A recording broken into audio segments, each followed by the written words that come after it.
when you desire something and you're very far away from it vibrationally, the idea of it just knocks your socks off. You say things like, if that would happen, I would be the happiest person in the world. But by the time you're in a vibrational place where you're ready to let it in, it's like the next logical step. Esther commented to Jerry the other day, they've just ordered a new motor coach, and it's the one Esther's been wanting from the time she saw her first moving vehicle. She has been dreaming for this as many years as she can remember, and now they've ordered it. They're going to pick it up in February. And Esther said to Jerry, it feels like the next logical step. I want it to turn me inside out. I want it to take my breath away. I want it to keep me awake at night. But instead, it feels like the next logical step. 20 years ago, when I really, really, really, really wanted it, the idea of getting it would have sent me into orbit, would have sent me into ecstasy. But she wasn't vibrationally even close to it then, you see.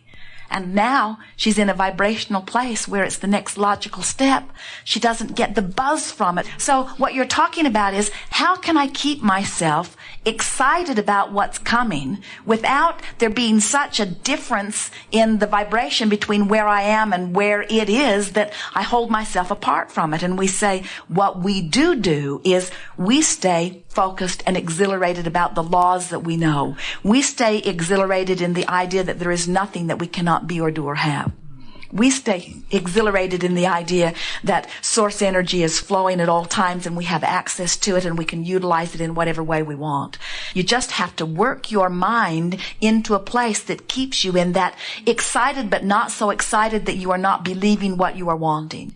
In years before Jerry met us, he said, set your goals out there far enough that they excite you, but not so far that they discourage you. Yes. In other words, he had learned that if you want it enough that you'll focus upon it, it's in a good place. But if you want something that is so far outside your ability to believe it, now you're stretching yourself too far. And today we say, be as specific as you can be about what you want and still feel good. So you can tell when you are asking for something that you don't believe. And so your work is just to bring yourself into vibrational alignment with it. The reason that we answered the question so bluntly and boldly in the way that we did is that as soon as you come into alignment, then it seems like the next logical step. And you can't have it both ways. You can't be out of alignment and in alignment with it at the same time. And it's that little edge of being out of alignment that makes it feel so exciting. And when you're in alignment with it, then you say, oh yeah, I knew that was coming. Esther laughed, talking about going home some time ago. And she said, oh, I know what that feeling of homesick is. That's that feeling when home makes you sick. And she was being playful about it, but once she began to talk with us about it, we said to her that what that feeling of nostalgia is and what that sort of homesick feeling is that when you go home, the surroundings and the people and the things you talk about and even the fragrances activate within you a vibration that is reminiscent of who you once were. And the vibration of who you were and the vibration of who you are is in conflict. And that's what that feeling is about, you see. And so it's interesting that you bring going home and family up with this feeling of being almost there but not quite letting it in, because it's the same feeling of discord that you are describing. Yes. And that's why we want you to think your thoughts with one goal in mind. How does this thought feel? We watched Esther as she drove across this magnificent vista yesterday, and she would get on a train of thought that was pleasing to her, and then she would just milk it, mile after mile after mile after mile. And as soon as it had played out with as much detail as she could get from it, then she would scurry around in her mind for another thought that felt as good. Just determined to hold herself in that good feeling place for no other reason than it feels good to be in that good feeling place. She wasn't trying to save the world or fix the world or motivate the world or change the ideas in the White House. She wasn't trying to do anything other than manage her alignment with self. So that's our encouragement to all of you. That's what really life is about. Your now moment, which is where all of your power is the juncture where you meet you. And the you that you're meeting is a fabulously, brilliantly good feeling you. And sometimes you have to work to achieve alignment with that. Sometimes you have to love yourself when somebody's looking at you and doesn't seem to be loving you. Sometimes you have to love somebody else when they've done something that is pretty unlovable. Sometimes you have to avert your eyes and look someplace where you can feel good because what's in your face doesn't feel good. But you have to care so much more about this relationship between you and you than you do about any other relationship or any other thing. That's the driving, motivating influence within you. And when you get that done, they'll call you a brat. They will. It's true. Because they don't get it. They don't understand. You can't get sick enough to make them well. You can't get poor enough to help them have more prosperity. You can't get confused enough to bring them clarity. In other words, you can't fix them from your place of not being that which they are striving for. You can only be all that you can be. And through the clarity of your example, you may inspire some of them to reach for something more. Now here's the other piece that all dovetails together with what you're asking about. This is the answer that you're looking for. You feel guilty about thriving when others that you love don't come with you. Yes. So you sort of work to hold yourself not too far from where they are. You feeling how this all fits together?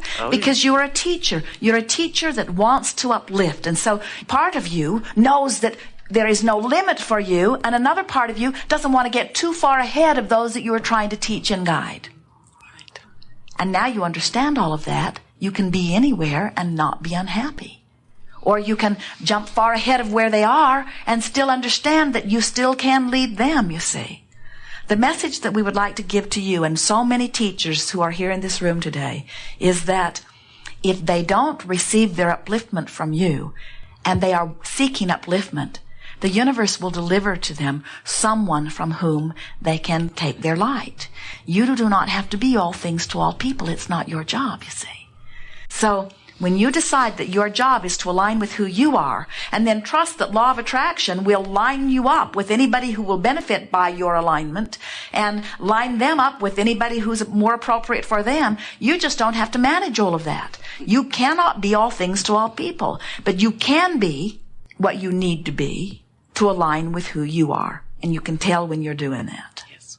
So the thing that is so confusing for so many of you teachers is that you want them to thrive, and you focus upon them and they're not thriving.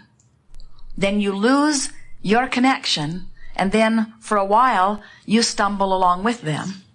And then you regain your balance, and you get back in alignment, and things start going better for you, but then you notice they're not coming along.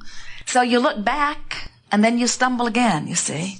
You've got to not worry so much about what anybody else is doing, and let your primary concern be how joyful are you in this moment. And what you'll discover is you will lead them through your joy, and you cannot lead them through your pain, or through your empathy, or through your sympathy, or through your concern, or through your worry, or through your awareness that they are not where they want to be. So if we were standing in any of your physical shoes, we would announce to everyone who is near us, nothing is more important than that I feel good. So I've chosen to think only good thoughts about you. They'll say, well, that won't be hard to take. And then you say, which is going to require a certain amount of detachment on my part from you. I'm going to be detaching from your complaining, and from your worrying, and from your fearing, and from your wanting me to fix things. And I'm going to be focusing powerfully on your self-empowerment, your success, your well-being, and your thriving. So if you're in a complaining mood, I won't be a good sounding board. Because when I'm not with you, I'm making long lists of things that are going well for you. And that's the part of you that I'm activating in me. So if things aren't going well for you, it'll be a really freakish thing if the universe even lines us up together. If you show up in my experience while you're complaining, I will admit that I will have to have rendezvoused with you on some point. But then, friend, I'm sorry. Then it's all going to be about me. Because the fact that I've rendezvoused with you while you're complaining means I got some cleaning up in my vibration to do. And I'm going to go right to work on it. And I will be able to understand my success when you never again show your complaining face to me.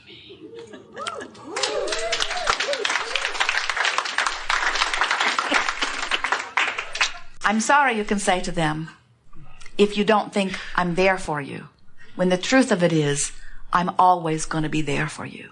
I'm going to be dreaming your very best dreams about you. I'm going to be expecting the very best for you. I'm going to make lists every day of the wonderful aspects of your life experience. And I'm hoping we can thrive together. It's my plan to thrive. It's what I wish for you too. And those that aren't ready for that will say, goodbye. I need a friend who I can complain to. I need a friend that I can commiserate with. And then they may announce to others that you know, she's not there for me anymore. And we say, good.